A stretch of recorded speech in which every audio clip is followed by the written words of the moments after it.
The time has come once again to speak as witches and wizards and spirits do. I'm Daniel and And I'm Michaela Gaffinstone.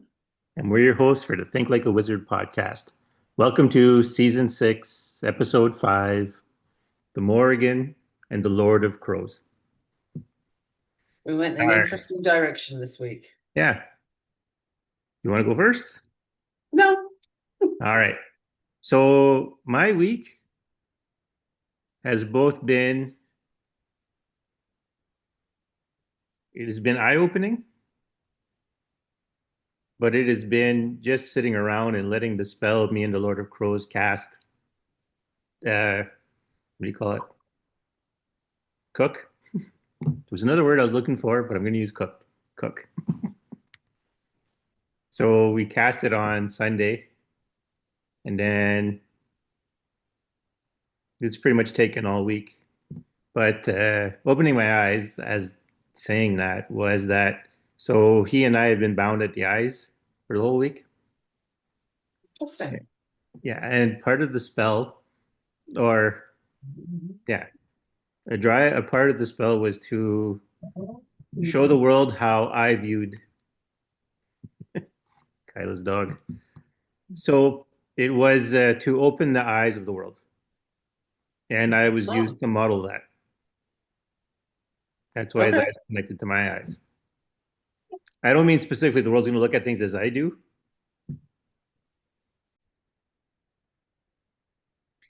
So, okay. So I had said, right, showing the world through my eyes, but not as in like literally my view of the world, but my perspective of the world through having wizard eyes. Hmm. So basically, the spell encourages everyone else to have wizard eyes if you're ready to handle it. Like if you're, I don't know what the criteria is for that one. I'll be honest with you. Thought I had it there for a second, but if you got it, you got it. If you don't, you don't. If you're not ready, you're not ready. But that was my work this week, and it kind of had to brew for a bit. I said cook before, but now it had to brew for a bit. So, I mean, I almost felt a little bit useless this week, but then realizing like, okay, but you have to let things go at their time. Uh-huh. Can't just force them to happen. So, That also ties in with what we've been saying the last mm, couple of weeks of letting go of the need for an right, outcome, right. right? Not just what the outcome is, but even the need for an outcome. It's like, okay, sometimes it just isn't going to happen. Like, not the way you want and not the way at all. Just like, no. And that's hard because we, It we, is. we're we're told to keep doing, right? And Mm-hmm. if you're not doing something, then it feels like somebody's going to tell you you're lazy or something's going to happen that we don't want.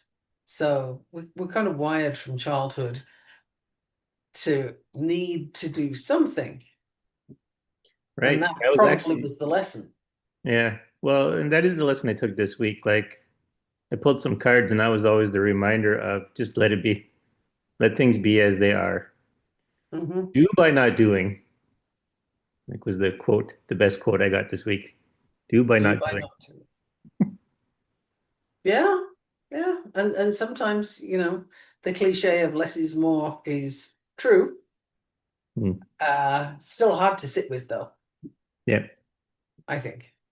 I I will find say though, I did come to the learning understanding of so my three sisters deck, right? I gave one to Patrick, I gave one to his mother, my younger sister, and then the older sister card deck is sitting in the Mhm. car.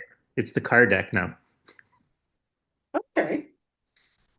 Because I was trying to think, well, it doesn't really want to hang out with me in the house anymore. So I thought, does it want to go somewhere? Does it want to go to someone else? And I'm sitting trying to figure it out. but I already knew it. It already basically told me I'm the card deck. And I fought it a Hey, little bit, see, thinking it must want to go somewhere. Go ahead. you're still trying to figure it out. Yeah. Maybe that's it. Maybe that's your answer is it's just this is where I want to be. Yeah. So I left it in the car and everything's been good. Uh-huh. Yeah, I don't know. There's so much going on right now that maybe some Yeah. things just need to be Yeah. and not have anything done to them or have explanations happen. Right. Well, Um, that's the thing, right? Like, and I guess that's my, we'll call it my bad, I guess. It wanted to be in the car because it wants to be when you're out and about and you need something, it wants to be that card deck. It wants to be that hmm, deck. okay. The word I got as you were searching was conduit. I don't know if that fits, but Well, it would be the conduit when I'm out and about. right. That was what I got while Yeah. you were saying that. So that's the, yeah. So I just said, okay. And now everything feels peaceful. Very cool. I would like some of that over this Yeah. side. I mean, it So feels peace peaceful would be along good. with that thing. And I mean, interestingly enough, my dreams have been interesting. Like, I mean, they're just a culmination of stuff that have been happening before. But it's like, and I think I've said this before, right? I have nightmares and my body reacts to them like they're nightmares, but I don't. Like, but my psyche doesn't. Like, I'm dreaming and it's like, okay, this is supposed to be a nightmare. And that's really a scary thing, but I'm going to confront it anyways and deal with it instead of trying to run away or being afraid of it. I'm just going to deal with whatever that is. And then I still wake up and my body still does the reactions, but it's like, yep, it is what it is. My Hmm. body treated it what it is. So whatever mechanism that nightmares use in your brain still went through, but I didn't face it that way in the dream space. Okay. Interesting. Well, I've had the Morrigan Mm. in uh in situ this week. She's been around. And it's interesting with the Morrigan and Hecate both have three faces, right? Hecate is the young woman, the maiden, and the crone, or the young woman, the Maiden, the mother, mother and of the the crone. crone. Yeah, the mother and the crone. You know what I meant. Yep, um, I did. and then you've got the Morrigan, who is also triple, but she's war, chaos, and fate. So yeah, and I've definitely had some significant chaos happening this week. Anybody that's been listening to us for a while will recognize that that usually seems to be my lot. Mm. Fire and chaos are my stuff, my thing. And I could happily put the chaos down, but apparently it doesn't want to put me down. Mm. So the Morrigan is also a master of disguise, a shapeshifter, and the most common representation is Raven, and that's one that I see, that's one I speak to because, I really like crows and ravens. But the Raven, of course, is considered fate, death, otherworldly, Mm. transition to the other world, etc. Not too far off from some aspects of Hecate. So kind Right. of interesting because she's at the crossroads of life and death and transition. And she can light your way or not. I don't think Morrigan's going to be lighting anything, but she's inspiration and fear is something Morrigan brings to us, and I think that's happening a lot these days. I don't know if the Morrigan came to me because it was already a time of inspiration and fear, or if she wanted a deeper level recognized. Don't know. Mm. Don't know. I've honestly had so much going on. I haven't had too much time to delve into it too much, to just sit quietly. I'm also working with someone on some spiritual things, and my client and I are working on Hecate. So that Right. may have muddied the waters just a little. Um, but yeah, there's feelings of fear and inspiration from that fear. If that's coming up for anyone, You might want to have a little look into the Morrigan because that's something she brings. And of Yeah. course, destruction and rebirth, Hmm. as all dark mothers do. Yes, that's true. What was I going to say? So I didn't mention at the beginning of this, this is another situation like with Ohira. So before I worked with the Lord of Crows, I had a messenger crow first, Okay. and then we summoned the Lord of Crows, just like in the other with Ohira. And then the Lord of Crows and I cast the spell. But it's interesting because at least in my periphery, I know someone who seems to have benefited from the spell. Like I said, my mother has this thing of being afraid of talking to spirits and a lot of times talking herself out of it, even when she might have a communication. But she didn't do that this time out. She decided that if it's a message, it's a message. And now she's like, and I've even today she's still working on it, doing stuff. So I just wanted to say, like, I wasn't really trying to figure out if anyone was getting it because at this point it took me a while, but I'm like, okay, we're doing it, it's done, whatever, whoever benefits from it. It was interesting to see someone close to me seem Uh-huh. to have benefited from it. Right. That's So, good. That's yeah. interesting though. And I'm glad your mom's moving forward. Hmm. Well, it's interesting, right? Because right now I'm not filming, or right now I'm recording at the cottage because she's like doing her stuff and she's like going whole hog into what she's doing. So there's a lot of singing, there's a lot of working like that too. So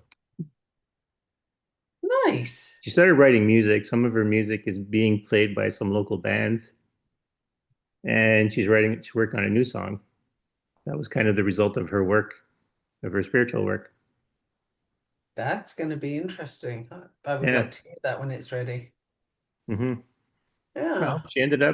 she got the other ones recorded, but like nothing like she hasn't, she did actually file them with the appropriate copyright people. So she has two songs that are whatever copyrighted and stuff. But she stopped for a while because she was losing her connection to things. But now it's back Oh, and strong. So, and she's kind of on top of it. She's working with it nice. instead of hoping it works. She's working with it. Okay. That's So very positive. That's empowered. yeah. Oh, oh god, yeah, yeah. She's a glow there these days. Nice. I like it a lot. Yeah.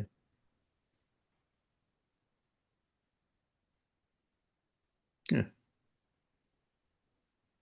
Seeing a lot of So, crows. A lot of crows are coming out from me into the yes, monitor of my computer. I have lots of crows around here, and today we have high winds, very Right. high, and it's been high for probably 24 hours now. And the Right. crows love to play when it's really high wind. They are even higher up because, I'm at altitude and Right. they get really high up and they just play. Like you can see them having a rare old time moving from one level to the next current wise. And they just stay up for a very long time. They don't need to come down because the wind will just keep them there. Every now Right. and then they have to flap to not disappear to the next county, but otherwise, Yeah. if they're having fun, um, yeah, no, it's really interesting. But just like the crows, the Morrigan is it's mortality and death, but it's also she's bringing transformation. We're still Right. getting this really strong message of it's time to make a positive transformation out of the destruction of the old systems. What we Right. knew and thought was solid and safe and the systems that we all live by, we now know. I mean, you have to be clear on that by now. It's not true. The illusion Right. is shattered. It's like thousands and thousands of glass pieces. It's not true. And so the Morrigan is here to say, well, you know, shit's going down. It's time to decide what part of rebuilding you're in. And she brings some chaos. Hmm. Well, she's probably why I got her. you know. Right. Yeah. And she's Irish, as the listener may well know. She's all about Ireland, and the land referred to is Ireland. Right. Um, and I don't know if you have Irish ancestry, but an awful lot of I people do.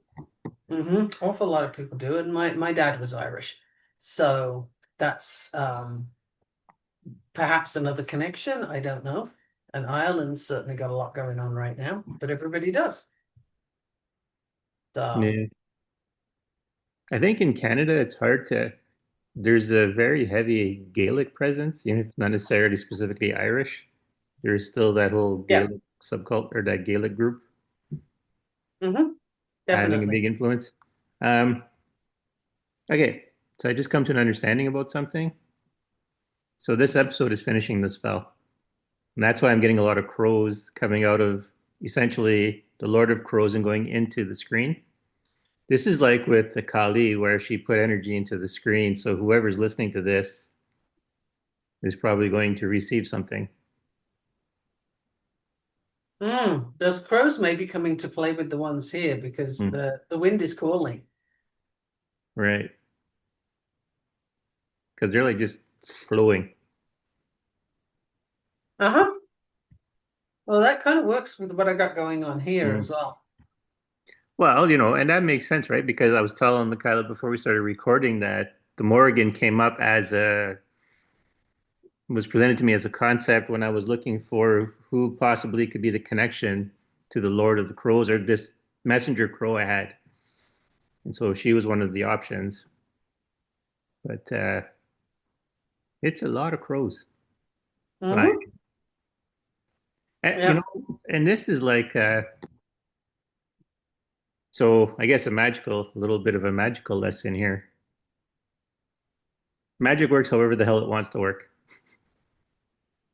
If it's embedded Have in a that packet attitude. of data, or Mm-hmm. if it's in water, or if it goes through the air, magic will propagate itself as it needs to propagate. Yeah. There's no real rules. I know we've said that before, but this is again a reminder. There's no real rules per se, or at least I mean, nothing that you could really describe to a person. There's probably something maybe on the spiritual level that there's rules, but there's no real rules to how to do it. the rules. Hmm. There's no rule book for you to follow. Right. Yes, The that's the best way to say rules, it. the rules that exist are ones that simply will happen. They're not Right. something you can follow. They follow you. Right. So the rules will, it's like consequences. If you bang your head, Yes. it hurts. It's like that. It's just you don't have control over whether it comes or not. It's just there. And those are not rules as we typically understand rules, Right. right? We usually think rules, okay, I know this thing, therefore I do this thing, or therefore I say screw it and I don't. But it's a choice and it's a knowledge. The rules in magic are simply what they are, Right. and you may never know them. You don't have to know them. You need to know you and show up like as you want to, so that whatever rules you trigger in the magical world, they're ones you can handle. Right. That's basically it. And by the way, the Morrigan is also associated with Samhain or Halloween Right. this time of year. So um, again, this was not my choice. This was her choice. I didn't do the choosing. Right. I'm actually glad you mentioned that because I had forgotten how to pronounce it. Right. I was Yes, it starting to looks fall like back on calling it Sam Hain again. It's yes. yeah. It looks like Samhain for Yeah. anybody that's thinking, what did she just say? But it's Mm, pronounced Samhain yeah. or sewing, depending on your accent. Right. Um, yeah. But you saying that brought up something. Okay, so this has been sitting on my head all week, and I was thinking maybe I should make a video about it or not. But So my whole brain was kind of going back and forth with this idea, is there a cost to magic? Is there a cost to learning magic? But there is no cost to learning magic was the message I kept getting. But what there are is consequences. It There are depends, I think. outcomes. Yeah, it depends on how you define the word cost, Right. right? Um, are you going to suffer for it? Well, it depends on what you ask for. Right. You may have some consequences. Like when I asked earlier this year, I was looking for Mm, clarity, and by mm, gods, I got it. And the clarity didn't come easily. It right. was hard won, and I'm still recovering, I think, months later. Like it was big. But I hadn't been specific that I didn't want it to be that way. And as chaos and fire tend to hang out with me, I could really, in hindsight, I could predict that that's how it was going to go, right? So, is there a cost? So much depends on what you're doing and whether you're viewing what you're doing as transactional or not. Because if you're trying to do like that, going back to Catholics briefly, Hmm. forgive me, Father, for I have sinned, etc., etc. Hmm. I'll say my Hail Marys and then I'm good to go, right? Okay, cool. It doesn't work that way. So there isn't a get out of jail free card. There isn't a do this and I'll wipe it clean for you. So is there a cost? There is a consequence. Yeah, I think that's a good word. But just to clarify a little, doesn't mean you got a free pass. Right. Well, because what I part of what was coming to me was because I know I'm getting pushed closer or more and more into right getting a full class going, a full on training going, you Hmm. know, for people. And I was trying to think like, is there a price to pay for being a wizard or for doing magic? And there's no price to pay. Like there's a consequence of the changes you make. It'll have change, it'll cause changes. There are like, you throw the stone in the pond, there's waves, and that'll Well, lead to another whatever thing to changes that. consider, though, another thing to consider is while Right, you are spending time doing wizardy things right, and practicing magic, you don't have that same time for doing other things. right. Now, you could view that as a cost. It's Hmm. one that it doesn't register for you because you don't want to do the other things. But Right. if you did, if you were pulling yourself out of there, Hmm. then it would be perceived as a cost, right? Right. So it's perception of Hmm. that, yes, there's a consequence, it takes up space, Hmm. but it's not like you got to pay the piper kind of deal. Right. Yeah. There's nothing like, yeah, like, because that's a big metaphor pushed in a lot of magical fiction now, that there's a consequence to your magic. Or I should say, there was some stories I had been reading that had that motive in it. And I think they went a whole, like, because it was, for those of you familiar with at least the MCU, anyways, Doctor Strange. Well, in his comic books, for the last few years, there's been a whole thing about the price of magic. That's not where I got this from, Uh-huh. but there was a whole thing with the price of magic. So when you do magic, there's a consequence to you. Well, actually, they said it in the movie too. Actually, the first movie. Isn't that isn't Yeah, that a great way of stopping people from yeah, practicing magic? That's it's a limiter, right? They right. they are putting, I mentioned fear earlier on today. Hmm. Morrigan's like picking up her ears and looking Yeah. over, huh? What? And yeah, it's a way of putting fear. Like, yeah, we want to talk about magic in this movie. We want to play with it, but we Hmm. want to make sure other people don't, right? Let's not get people being powerful all over the place. Let's not Right. people have people getting in touch. So they put the fear, which is why, whenever somebody mentions witchcraft Hmm. and they're not of the practice, then they're typically going to say, "Oh, it's dark magic, it's black Hmm. mass, it's like we are confusing an awful lot of things here, but it's blood magic and ooh, Hmm. hexes and stuff like that. Sure, they exist. It's part of the deal if you need it, but it's by no means the focus of attention for most people. Like, we got Right. other things to do with our lives, you know? That's not it. It's healing, it's connecting with the land, it's connecting with things that are not artificial. And something Hmm. that came up a lot this week was the knowing that one of the reasons we're in a big mess right now as a species on this planet is because there is a layer of plastic, of artificial Right. between us and Gaia, between us and the land.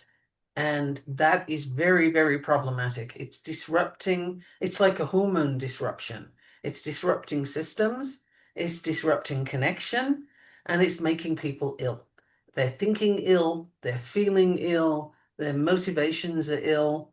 Like, it's screwing us up as a species. And it's this layer of, you could view it as radiation, even. Like, it's that Hmm. toxic. And it covers the earth. We have screwed ourselves over royally.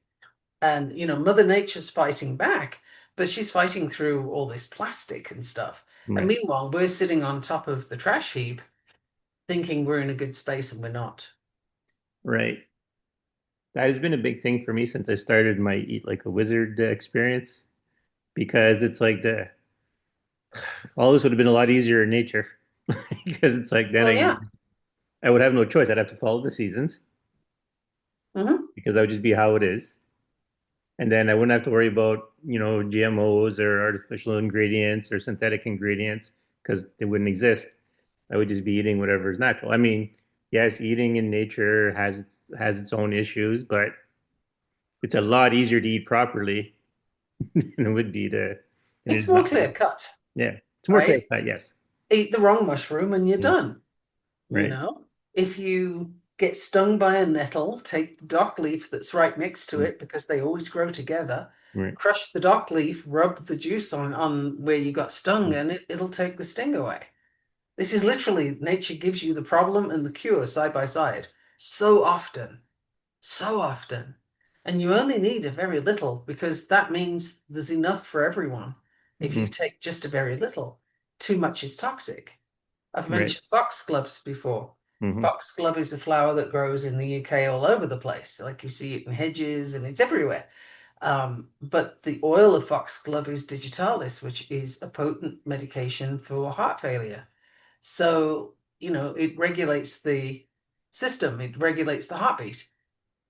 But too much is going to Right. over-regulate your heart. It's going to bump you off, right? So it's interesting that nature is just, yeah, I'll kill or cure you. Mm, Depends how much are you taking, right? yeah. How far are you going in? More is not better in Right. in that case, but in the world we live in right now, especially in the US, I mean, in Canada, it's not as bad as here. The food is so adulterated. It's like the science fiction replicators, it's not really food. It just kind of looks like the thing that we think it should look like. And as such, our bodies are trying to deal with this layer of plastic and radiation that covers the earth. And an Right. awful lot of it's in the US. Well, I will say this. When I became a wealth coach in 2022, there were a lot of foods available that are no longer available. There was, I mean, not like for the deepest part of the wild fit stuff, but like Hellman's mayonnaise didn't have sugar in it, but now it does. There's this Caesar dressing. I don't know if it's an American product or whatever, Lebanese Caesar dressing, and it didn't have sugar in it before. Now it has sugar in it. A lot of things got sugar added to it since like in 3 years. And they may well come from the US then, because the US puts sugar in everything. Why? Because it triggers the brain to say, I want more. But that's so we're doing battle against that. And yeah, magic is all about revealing that to you. So is there a cost? Kind of. I mean, if you think you're ready for the clarity and you're not, that could be perceived as a cost That's because sometimes it's bloody uncomfortable. and that was part of the theme I was following when I was thinking about it. Because like for a long time I had this issue I learned stuff and I made efforts to learn stuff, but I always, every time I learned it, I'd always be sad for a couple of weeks because it was like, this is something that separates me from people again. Like I used to have a Right. real issue with it. And it's like, now I can't look at the world the way they do. And then it just keep compiling and compiling and compiling. And then it's like these guys either have to follow me and do this or not because I don't like you, but I'm going to have a hell of a time hanging out with you people. Thank you for the reminder. It has actually been a long time Mm, since I felt like I was looking at things the same way as other people. And right, it is wrenching because you feel like, oh no, I'm out of place. I'm out of place, I'm right. out of time. I'm like in the wrong space no matter where I am, and all Mm, those feelings come up. And I haven't felt that for quite a while because I've just kind of accepted that that's where I'm right. at. And it again, it makes things a bit easier when you can do that. So is that a cost? Yeah, Well, that's but what I was going to it's say. it's a perception, isn't it? Yeah, there's a perception of a cost. It's one of the And things the I wanted to cost, get to. like I wasn't remembering that Mm, cost. And now you've just said that. I'm like, mm, oh yeah, that is a thing. I have felt that cost before. mhm. Like I was reminded of it because I'm thinking like currently politics, and it's like, oh my God, would you people stop? Like, yes, you're a conservative, you're a liberal, okay, but it doesn't matter. You still mostly believe in the same stuff. And if we put you two somewhere to have a drink or coffee or whatever, you're going to get along. It's going to be fine. Not here. Yeah, There, yes, because that's maybe, how it is but now, not here. right? Because it's Yeah. been stoked and like I used to love talking politics and I used to love talking religion, but somewhere down the line, everyone kind of got really entrenched in their sides. Instead of it being an actual discussion with Hmm. trade-off and people learning stuff, it became just entrenched. We And have so, no critical yeah, thinking. right. So And now I don't that's like having these discussions because it's like I don't have nothing to learn from you anymore. You're just so entrenched in your position that 3 seconds of the conversation, I've learned everything I need to know from you because you can't give me more because you don't have anything to give or you right. refuse to give. No, I honestly think they don't have it. I mean, if Right. you remember back to the before the election in the US, I was asking people on both sides the same question. Tell me what is Mm, good about your person. Why should I vote for them? Please tell me why. Tell me what's good. And both sides yelled at me. mm, Both sides thought I was attacking, whereas I was actually asking a very right, simple question that I wanted a simple answer to. There was no hidden agenda there. Straight up, that was my question, and I wanted that answer. I never once got it from either right, side. I got varying degrees of abuse, and I got to say the right wing were far more abusive, mm, but the left was still vitriolic. Like right, they weren't sort of, oh, let me explain this to you. And as soon as you poke them in something that, they're going to espouse no matter what, um, because the whole Israel and mm, Jewish thing. I would ask both sides about that one because, frankly, the left are not showing up very well for mm, that.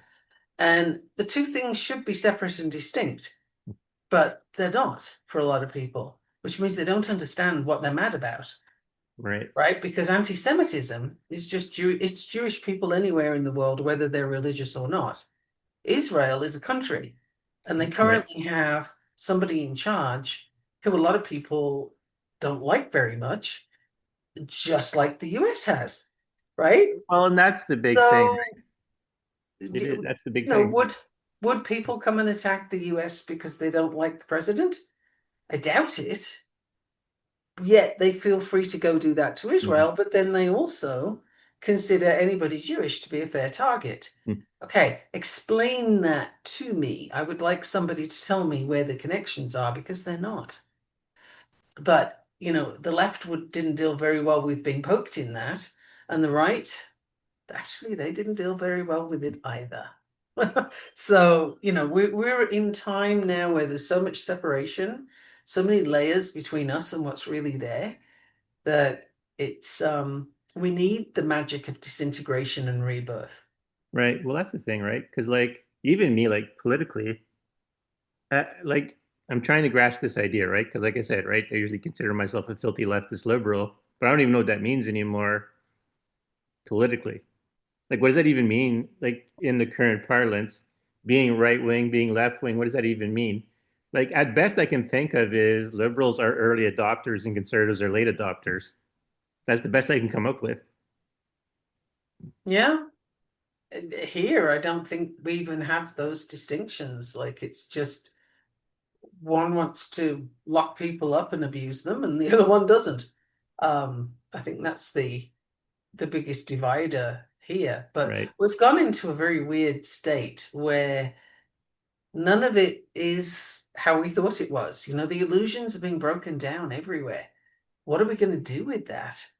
You know, right, it's there's a lot going on. So, you know, the Morrigan is she brings vivid dreams too. right, So now that she's up and very active and very awake and very aware, I think the listener may well recall some pretty vivid dreams.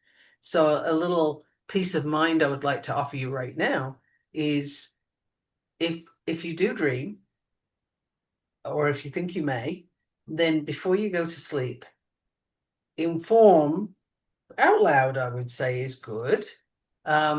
Just inform into the ether that you don't want help from anybody you don't know.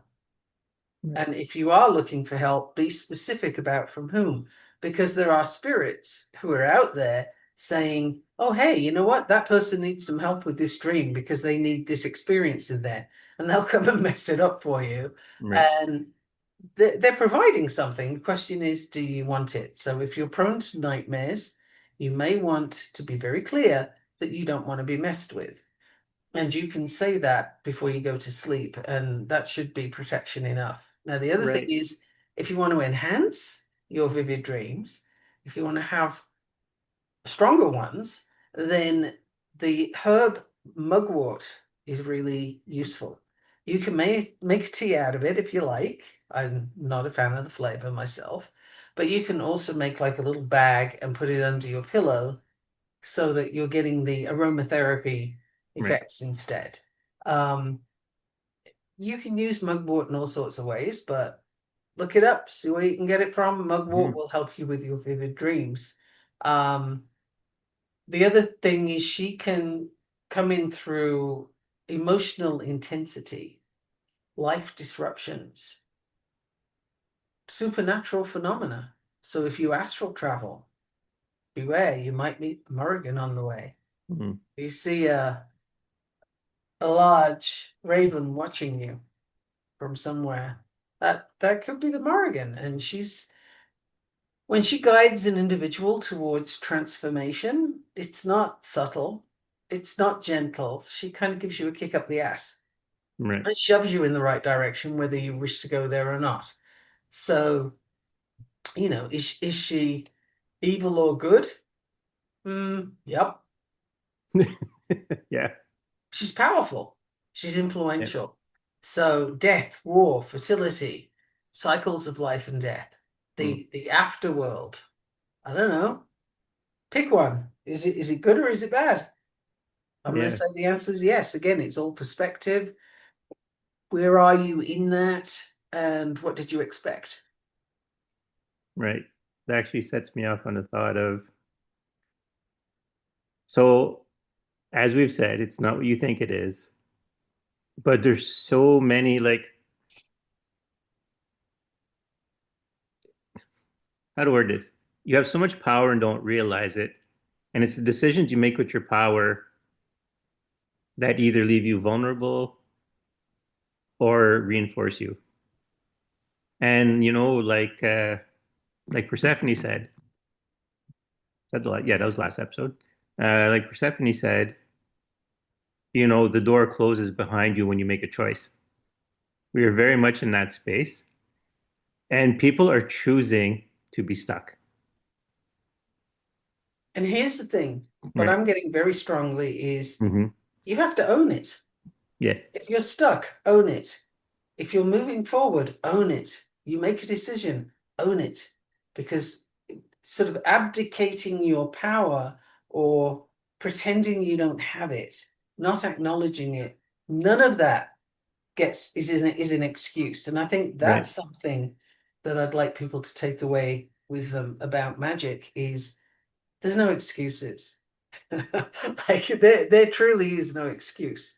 Once you do a thing, you have to own it because you need that strong foundation of, yeah, I did that. I'm here and I'm Hmm. standing in it. And, you need to stand up and be counted. Yes. The goddesses are not interested in people trying to hide behind shields. This doesn't work. Right. Yes, I've been getting that for the last couple of weeks. It's the you have to own it. Doesn't matter if you made a mistake. Learn your Especially lessons then. from it. If you have to make restitution, but don't shy away, don't hide from it. Own it, do what you need to do, learn what you need to learn from your mistake. Mhm. All those things. It's like it's not the time to shy away. Mistakes give us some of our best lessons. Right. So when you make a mistake, try a different approach. Try being excited about your mistake. Okay, Elon Musk is a complete nut job, Mm, but right. when his SpaceX goes kablooey, that what is it, that rapid unscheduled disassembly that Mm, it does so often. right. When he first started launching SpaceX, I was intrigued by his approach to that because every time it blew up, and remember these things are unmanned, so or unwomaned, they Hmm. are so it's not harming a person, right? But every time they blew up, he'd get so excited and get his, note taker out and start figuring out, okay, what happened? Where did it go? What was that? And he'd get really excited about that. I think that was probably before the ketamine, but Mm, he had a great approach to mistakes, which was, that's so cool. What happened? Let me find out. And that enthusiasm was it was very cool. It was very infectious. I would not describe him as cool at this point, but he was once upon a time. He was an right. interesting person once upon a time, and he's taken a very unfortunate turn. Um, but mistakes, that's where the learning is. If you get Well, everything yeah. right, what do you learn? That's what I was going to say. Don't look at it as mistakes. Look at it as opportunities that Yeah, have but presented I mean, themselves to you. we're taught as kids mistakes are bad, right? Oh no, you failed your test. Oh no, you got that wrong. Oh, Mm, that was a mistake. Oh, this is, and we're kind of molded by the fear of making a mistake. And it's right. 100% wrong. It's exactly what not to do, right? It's absolutely what not to do. As a species with parenting skills, we've done a piss Mm, poor job for generations, many, many generations, doing exactly the wrong things. If you want to reinforce a behavior, give in. How many parents give in to a tantrum? All of them, right? At some point, you're going to give in. And that reinforces the behavior that you don't like. It's mistakes. That's where the learning is. So, what do we tell kids not to do? Don't make mistakes. It's right. like, oh my God. And then, worse, as they get older, as they hit teenage years, we try and tell them everything that they need to do so that they cannot make mistakes. Mm, They have to follow your orders, right? And for the parents to do that, hey, you know what? If they don't exercise that muscle, it atrophies. They have to learn how to make mistakes and by making right. decisions. So, as a species, we've gone entirely in the wrong direction, almost completely. It's almost like something planned it. Instead of staying with nature and being in nature, what did we do? We went full on, balls to the wall artificial, right? Like we Right. totally went, let's make everything plastic. Why? What? Wow. How did we do that? We took an energy exchange, which is money to give to someone in exchange for something, and we put all the emphasis on the money itself and not the Hmm. exchange. Right. Well, now we don't understand money anymore because money is simply an energy exchange. If you're a coach, for example, because both of us are, right? Yeah. If you're a coach and people keep wanting freebies from you for things, or you try and give it the price of something at a really low level because you're thinking, oh, they can't afford it, then what happens is you get stuck because your energy is not flowing properly. It has to be an exchange. So even if that person does a service for you, you do a service for them, that's an energy exchange. Money's just one of those things. Right. But we've put it in this weird place so that we don't know how to exchange it anymore. And you can tell if you're off because you'll have resentment Mm. and you'll feel off. It won't work. And the thing you're trying to do won't flow because you blocked your damned energy, right? You literally misunderstood what the money was for. Money is simply an exchange, and we've messed it up and we've made it a god. It's a Yeah. terrible god. It's an awful god. It has no soul. You can't make it into a god, right? And yet we've tried to Right. do that. So, number of things are coming up right now very strongly as to why we're in such a mess. And it's not a self-flagellation thing, but it's literally, okay, these are the things you need to look at. What can you address for you? Like if the listener Mhm. changes their approach to mistakes, in air quotes, and if you can change your thinking around money, what's money? Why is it so terrible if somebody has a lot of it and yet you want a lot of it? Mhm. What's that all about? Like it's an exchange. So what do you have to exchange for it? And time for money is a terrible equation. It's awful. It's a draining equation. So if you can take away from this, think about money as an energy. Now, what are you doing with it? Think about your time as an energy. Because when you spend your time, that currency's gone. Right. Money is artificial, it's created, you can get it back. But when you spend your energy, you better be spending it where you want it to be because that has to count. You're not getting that back. You're done Yeah. now, right? So all of this is coming. I'm just channeling this stuff, but the thing about money is really important for the listener to understand. So the billionaires who are grabbing more and more of it, they're lost too. They've completely lost the point and they're in a negative spiral. They're just okay, they have all the things that money can buy, but they're not doing anything good with it. Their energy Right. is dark, right? It's polluted kind of dark. It's not a nighttime dark, it's a pollution dark. Mm. Think oil slick, right? That's where they are. They're not getting anything good out of that. They're not living fulfilling lives, and they're certainly not going to enjoy it when they go to their Akashic records and check out what they did. Um, Right. that's not going to go well. Right. All right. Bad joke of the day. So Akashic records, right? So Yep, Akasha means the sky. So the Akashic records are essentially the spiritual version of the cloud. I love it. That's actually excellent. I love it. So the Akashic records, again, for the listener that's Yeah. not heard of it before, this is it's like your soul library. Um, it's literally the place where everybody goes when they are no longer on this planet or on another planet, wherever they are. It's your home point, if you will. And the records of everything you've ever done in the history of ever as a soul, wherever you've been incarnated, and what you need to still yet do is all there in the records. And you have soul contracts that you've arranged with people. So, some people you meet in life who do horrible things to you actually have a soul contract with you. And before you arrived here, you may well have agreed to that because it was teaching you something or it was giving you an opportunity to learn something that you needed to learn. Which is why if you take that and think about it, if it works for you, if it lands for you, does for me. So if it lands for you, then it helps when you look at traumatic experiences in your life. Like I've mentioned before, I had an awful childhood. It was absolutely terrible. But I can look at it and say, okay, I got a lot of learning from that.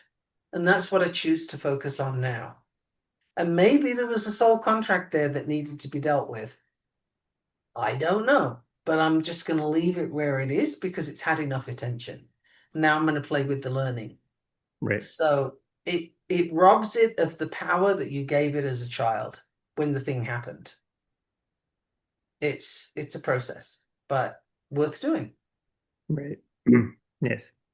So part of what I'm getting right now is to remind people that once you start a magical / spiritual practice,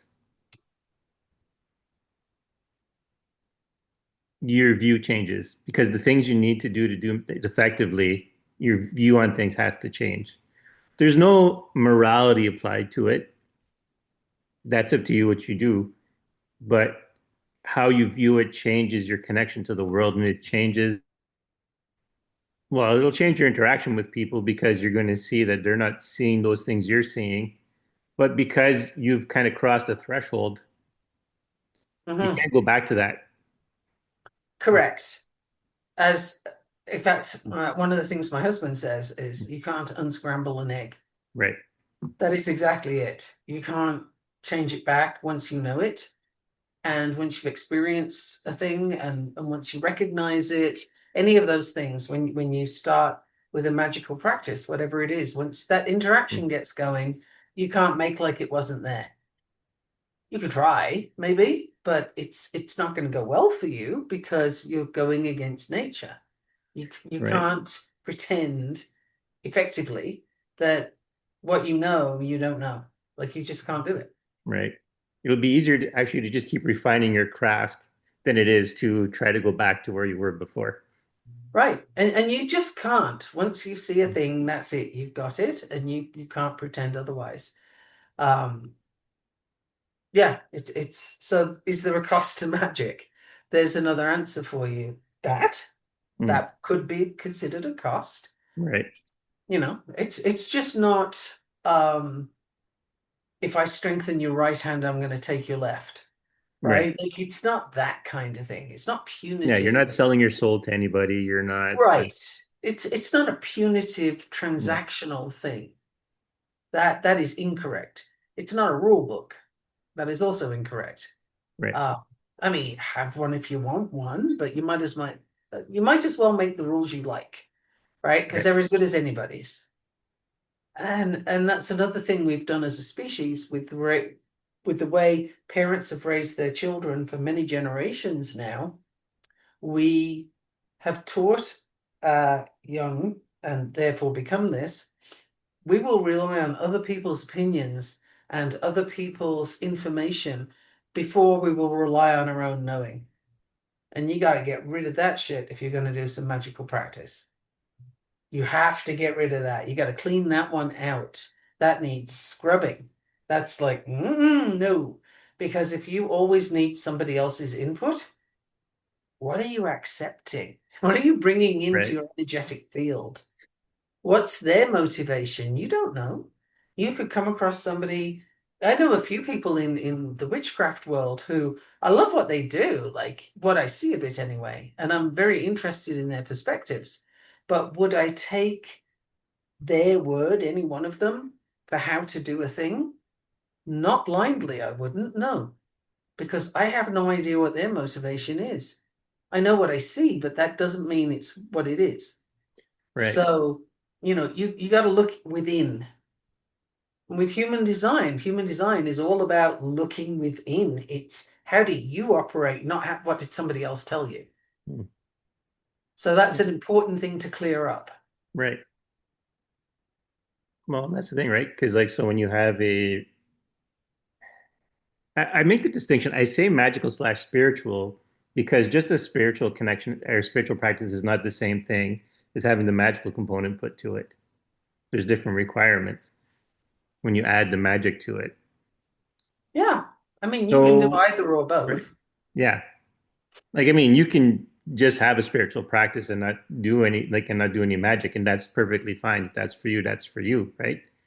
And Hmm? you can have a spiritual practice and not communicate with spirits. It's a different it's a different thing. You mean a magical practice? You can have a spiritual practice without connecting to anything magical or connecting to any spirits. Right. It's just a different way of viewing the world. Yeah. But when you actually are active in the world, active in the spiritual world, that's different because then that's where the magic comes in. And then you're active in that world, and then you do interact with spirits. And then you need to do a whole bunch of different things other than just having the concept of those things exist. You're You also now have in to be that, available. right? You You have to have be to be available for, available for it. yeah. So, and that kind of requires you to look inwards because you Hmm? have to see how you connect to things and you have to have an idea of the flow of the forces around you. If you don't have that, magic is difficult. Not that you can't do magic, but Hmm? the consequences are even bigger because you're allowing a lot of stuff to be decided. Yeah. And I've been discovering, so the Mhm. process I'm in right now with the client that I'm doing the witchcraft stuff with, interesting. She said to me, I'm not really into crystals that much. I couldn't tell you what they all do. But at the same time, what she does is she's very intuitive with crystals, and she will Right, know instinctively which one to pick up and have for that day if she's requiring one. And she has some Moldavite. Now, I don't know if you've come across Moldavite yet, but it is um, green glass from a meteor. right. It's, you don't come across it easily and you come across a lot of fakes. But the thing with Moldavite is it has serious energy. Like a number of people report feeling nauseous when they wear it. Mm, And you've got to be very sure that your energy is on point before you have that thing on your person because it's going to amplify and intensify. And it's like, it's a big deal. And she's describing to me beautifully all the aspects of Moldavite mm, and how she wore it one time and it was great. And another time she just touched it and was like, oh no. And as we were working through some of the crystals, I said to her, it's not that you don't work with crystals. You do. It's just that it's so natural. You're not thinking about it. mm, right, So recognition that actually, yes, you are a crystal person. You might not be able to say, "Oh, hey, here's bloodstone, and it's great for courage, strength, and resilience," which it is, by the way. But because you don't have that book learning, the right. here are all the qualities. Here's my encyclopedia. It doesn't mean anything overly much. I mean, typically, if you know all the attributes of any given crystal, maybe you're not really connected to the crystal Mm, because you've had to store it all up in your brain and not in your heart, right? right, But just knowing, hey, I need that green aventurine right now, and I'm not sure why, but I'm going to have that. Or that green rock, whatever the hell it's called. I need that thing. That's more and more intuitive and less conscious learning. So actually, that's a deep path for her. right. Well, that's what I was going to say, right? Because we've mentioned this before on the podcast that just because a crystal or an herb or something like that is said to have these specific qualities, they're all still their own individual thing. And therefore, they Mhm. might have qualities that don't match what you know or what's been cataloged about them. And they may have less of that particular quality that they're supposed to have. Like it just depends, right? Because Well, you'll interact differently. right. And then there's how do you interact with it at that time, and then how does it Mhm. interact with you? And so you have, like I say, I always say, your connection to the flow is everything if you're going to have a Yeah, good magical practice, because when things are ebbing and flowing, you need to be able to pick that up. So you need to know when to stay away from something. You need to know when to use that thing right. And or that's what work she with was it. doing Right. intuitively, but using her conscious brain Mm, had thought, oh, okay, that's not really a thing for me because I don't know what they're all called, right? She right. was applying sort of societal rules to a spiritual connection. and it doesn't Right. work that way. You can't label things that way. So it was great for me that I witnessed that in her, because I was like, okay, that's interesting, Mm, because she missed this natural connection, and now she's got it.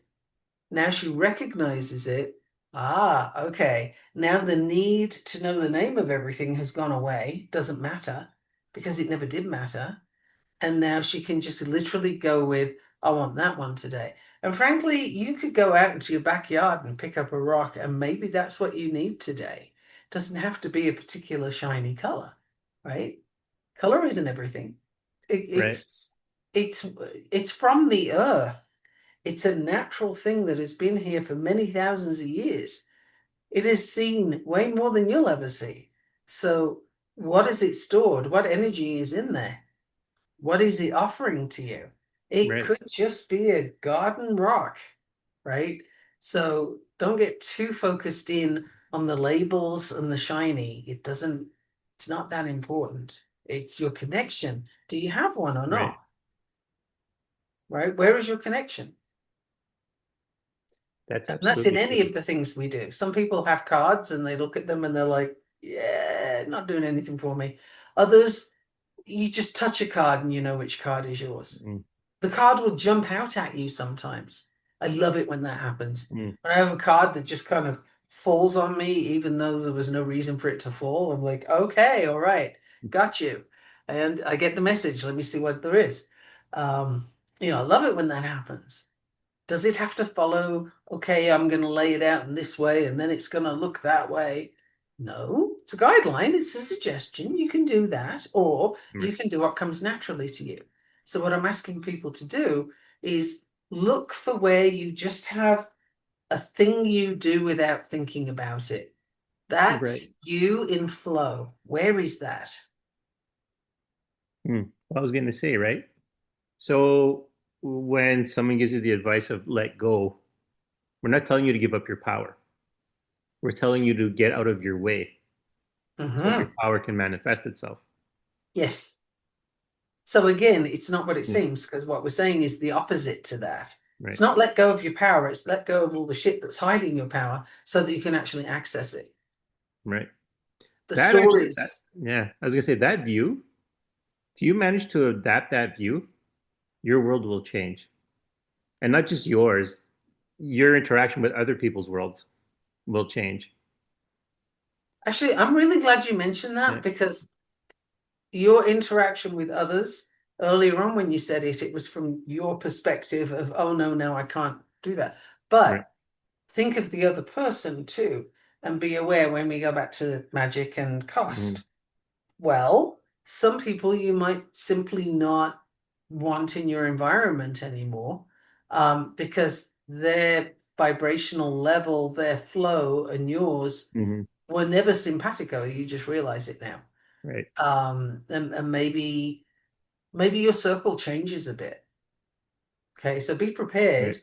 This is a time of change. This is a time of bonds breaking and renewing and changing and all the things. So is that a cost? Well, it's kind of inevitable. So does it count? Like, it's going to happen one Well, way or another. Do you want to be at the helm, or at the back end of it? right. You're the captain of your ship, even though you're not the captain of the ocean. You're still the captain of your ship, and you can still get very far, and you can still do a lot of things as captain of your own ship. But yeah, like, but that's what I mean by cost, right? Like, how do you? It's really your interpretation of the situation. If you're shedding people who can't grow with you, or at least won't accept your growth, are you paying a cost, or are you being freed? Is it an added bonus? Perception. It's perception, right? Right. Because if you can see what's happening, if you can see that there is a reason that this person is no longer going to be in your environment, or that you simply can't connect with them anymore, it's not a loss, it's a change, Right. right? And this is the whole thing that we've been saying for, I don't know, probably 5 episodes at least Mm, of, not episodes, seasons at least of, well, it has to break to change. And hmm destruction in order to rebuild and regrow.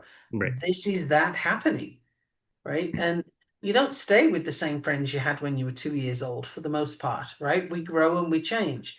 People come, people go. They Right. bring certain things to you. You give certain things to them, good or bad.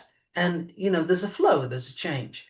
So if you find that happening a bit faster or a bit bigger than you're used to, Mm. then maybe that's because your vibration is shifting and you cannot connect with those people anymore. It's not a bad thing, even Right. though it may feel uncomfortable, especially if you're not prepared for it, which is why we're telling you now so you can be prepared. Right. Well, that reminds me, and before I lose the thought. So that's the thing, right? Uh, right now, we're in a time where the decisions you make have very serious consequences and very reactive consequences. I don't know if that's the best way to word that, but whatever. So everything you decide to stand for or not stand for is going to open up the next opportunities. Hmm. So Yeah, if you're not honest about what you want, well, the opportunities presented to you aren't going to help you.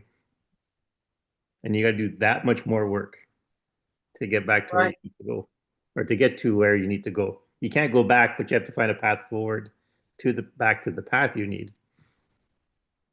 Yeah. And let go of needing to know what that looks like. Right. Just take a step and the next step will show itself, right? Like just don't worry about the big picture. Just focus on you and be clear about what am I here for? What Mm. do I want to be known for? What do I want to what Okay, I don't love the word legacy. I think it's overused and it's misused, but let's play Right. with it for a second. For me, what your legacy means is what difference do you make on the planet? Right? Jane Goodall, who just died, Right. said, she famously said, look, you can't escape making an impact every day of your life. What you can do is choose what that is. And to me, that path that you're on is, if you will, your legacy, but it's what people will remember about you or not, right? Like they may forget you Mm-hmm. altogether if that's where you put yourself. But what impact do you make so that you can help other people on their path or redirect them or what? Like, so when you're choosing, you're not just choosing for you, you're choosing for Right. the people around you. It's important that the ones that are on the right vibrational level are the ones that are hanging out with you. Like guilt and Right. shame is the lowest vibrational level you can be at. It's so stuck, it's not funny. It's like the dirtiest, oldest engine grease ever. You just ew, yuck. Right? There's nothing good there. Nasty, nasty, nasty. And if you're stuck in fear, it's pretty much the same level, right? So how do you get unstuck from that? Well, it's a lot of introspection. There's a lot of um, work to be done with different perspectives, right? Like the thing you're afraid of, well, it didn't happen yet because if it did, you wouldn't be afraid of it. You'd be dealing with it. Right. So, what else could it mean? What else could it be? What are the possibilities? And what's the worst thing that happens if that thing comes true? Like all these different perspectives. And if all else fails, in Buddhism, there's impermanence. None of us are here forever. One Right. day you will die. And that's not a, oh my God, that's miserable. It's more a case of, in other words, one day none of this shit's gonna matter. So what do you want to play with right now? Because it's all an illusion. So what do you want to Right. play with? Absolutely. We are Yep. going in a lot of directions today. Can you feel the chaos coming through? Yeah, but it's needed. I've been feeling it for the last couple of weeks. Those wordings, like that, those ideas have been swimming around, flying around my head, whatever. Because it's true, like, but once you cross over that, once you pass that threshold, the world's not the same. It is the end of your world as you know it. Yeah, that's such a cool thing. I mean, Right. And it's it's a good not thing. necessarily comfortable unless you embrace it, then it's Right. really a lot better. Just dive right in. Go for it. It's that, and you know what? People will come to you who are now on that vibrational level. Right. So, for example, when I first started doing the podcast with you, I, prior to you sort of looking for someone to Mm. join you, you weren't in a space where you were looking for anyone, right? And Right. then a vibrational level shifted a little bit, and you were like, oh, okay, now I need something different. Right. And I seem to be the right vibration to do that. And we've been doing it ever since, which is, you Right. know, it's a fun spot in the week for me, no matter what the chaos is. So, those kind of things happen. Whereas if neither of us were doing what we're doing, the match wouldn't have been there. Right. And so we wouldn't be having these discussions. That's just a real-time example. Well, yeah, because to remind the listeners, like I might have only known you for a week, I think, when you agreed to, I think you were on a call for WildFit stuff. And then Mhm. I think I put the thing out, and then like either a week or two, like when you started coaching, because I started coaching WildFit before Michaela, and maybe a week or two of her starting her coaching there, that's when she decided to come on the podcast. So quite literally, when you put the offer out and it's time. Mhm. Yeah. And someone else I do a lot of spiritual work Right. with. She's very amazingly attuned to the Akashic records. Like, wow. Just really, it's almost like she's there. Um, but we literally met in a masterclass, Right. and she went on live to talk about something, and I can't even remember what she said, but she was about two sentences in, and I sat bolt upright and I was like, oh, whoa, okay, Right. huh. We have to connect. And we connected, and we've been connected ever since, which is at least 3 years. Right. And we talk every week for at least a couple of hours. And we do a lot of work together too. There's a lot of shifts happening. But it was an instant recognition of, oh wow, and here she is from Lithuania, right? Mm. But I'm just so we don't have culturally, we don't have a whole heap going on that's in common, and yet that's never ever an issue, ever. It's not a problem. So, again, that vibrational level was there, and I recognized instantly. And once I contacted her, she recognized Mm. instantly, and off we went. So those kind of things start to happen when you're working on how you show up, and when you're working on your magical practice and Right. your connection to your flow. Once you got your flow moving even a little bit, things start to change. Yeah. And I think that's that. Okay. That's what I'm getting. Because Lord of Crows stepped out.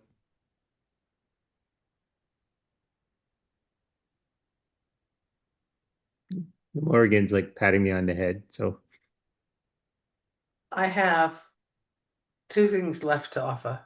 go ahead. One is crystals. We mentioned them earlier.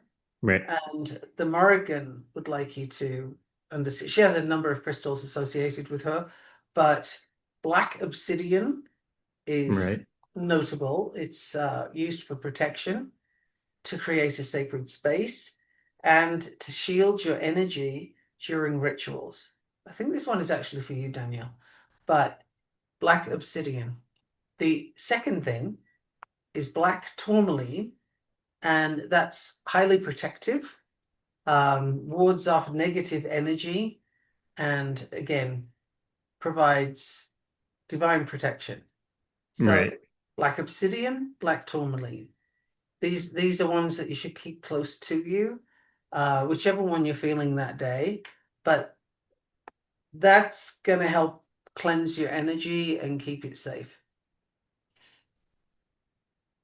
All right. Black obsidian, black tourmaline. Mhm. Got it. She's still patting me on the head. Well, that's better than smacking you up it. So This okay, is true. This is true. accept that. I am. I have. The black tourmaline. I wrote down, so I'm good. Got the Hmm. yeah. There's probably I should probably build some kind of defenses going forward. Oh, and so most people have heard of, I have a few witchy things to tell you. Go So ahead. most people have heard, create a circle of salt, or you do the pentagram and you're in the middle of that. Right. The purpose of it is protection, right? It's so hmm that no harm can come to you while you're within that. Some people will put this as a line in front of their front door and their back door, again for protection. If you're Right. going to do that, though, and I'm sure I've mentioned this before, but it bears mentioning again, please don't use salt.